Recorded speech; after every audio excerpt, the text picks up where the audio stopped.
Two roadway improvement projects are approaching completion in Seminole County. The projects at the Interstate 4 and U.S. 1792 interchange and at the County Road 46A and Rinehart Road intersection are both in their final stages of construction. At the I-4 and U.S. 1792 interchange, crews have completed the realignment of the eastbound I-4 exit ramp to westbound U.S. 1792. The realignment of the ramp improved sight distance for motorists. Crews added crosswalk improvements, including pedestrian-activated signals and overhead signage to the eastbound exit ramp.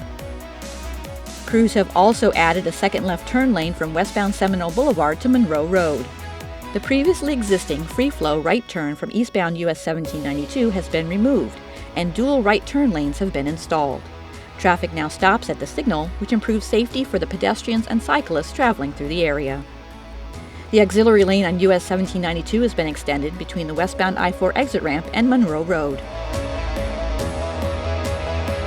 At the intersection of County Road 46A and Rinehart Road, near the I-4 and 46A interchange, crews have added a new traffic separator on northbound Rinehart Road.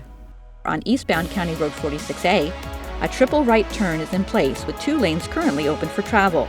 The far right lane remains closed to traffic temporarily for the safety of work crews. Crews are continuing to work to add a second right turn lane from southbound Rinehart Road to westbound County Road 46A. Construction improvements include a new traffic separator on eastbound County Road 46A and the installation of new mast arms and traffic signal equipment. For more information on these projects, visit i4beyond.com.